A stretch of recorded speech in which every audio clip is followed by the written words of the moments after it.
Godzilla is king of the monsters, but which Godzilla movie ranks highest on Rotten Tomatoes as king of the screen? Takashi Yamazaki's Godzilla -1 was an unexpectedly huge hit in the United States and currently holds the distinction of being the highest-grossing Japanese-language Godzilla film in US box office history. -1 also flips the table on the theme of the original Godzilla movie by adopting a decidedly more optimistic worldview. Several Godzilla movies in the franchise have zeroed in on Godzilla's horrifying nuclear origins, pointing out that the monster is the direct result of atomic testing.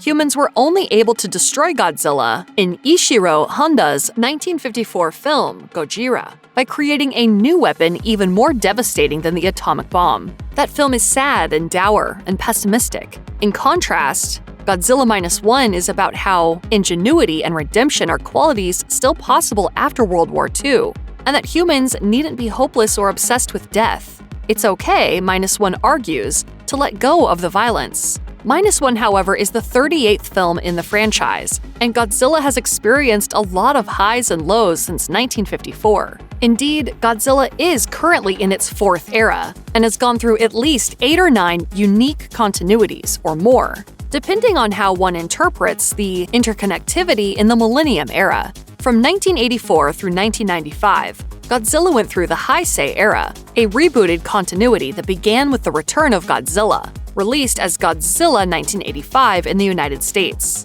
Return was a direct sequel to the 1954 original and ignored the intervening 14 films made up until 1975. In this film, Godzilla was bigger, meaner, and more destructive.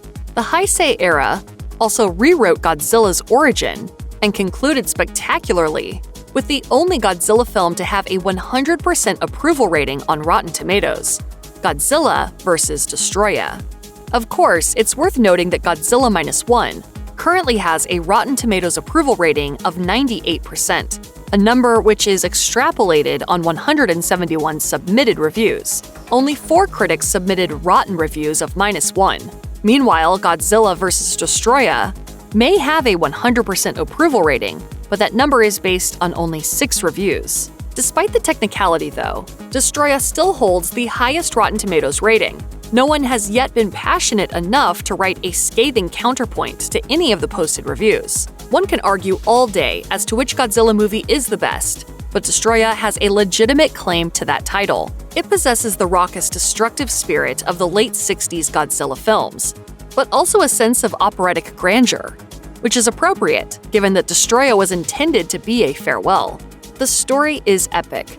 Godzilla Jr., a monster introduced in 1993's Godzilla vs. Mechagodzilla 2, is now growing to Godzilla size and looking a lot more like the original monster. Godzilla himself, meanwhile, has become dangerously radioactive. This Godzilla is powered by an internal nuclear fire, and that fire has only been growing over the years. Godzilla now glows red hot and smoke pours out of his skin. If Godzilla gets too hot, he will explode like a nuclear bomb and kill all living things on Earth.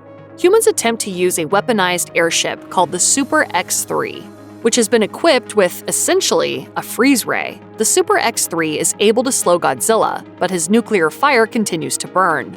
Meanwhile, several unusual Precambrian creatures appear out of the sea. It seems that the Oxygen Destroyer, the weapon used to kill the original Godzilla in 1954, has infected some of the local wildlife, causing it to grow and mutate. Just as Godzilla was born of nuclear radiation, the new monsters are born of the Oxygen Destroyer. These new monsters are essentially Godzilla's arch-nemesis, constructed of the very substance that was designed to destroy him.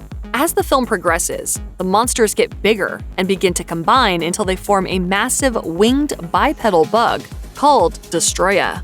The original plan was to call the film Godzilla vs. Destroyer, but Toho found they couldn't copyright the word destroyer, so they renamed the monster Destoroyah for legal reasons. The final fight involves Godzilla Jr. and Godzilla's eventual meltdown from his internal heat.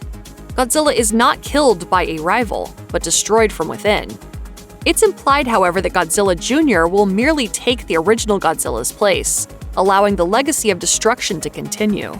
Sadly, there were no direct sequels to Destoroyah, and Toho was ready to hand their Godzilla rights over to TriStar Pictures for an intended trilogy of American Godzilla films. We all remember how that deal turned out.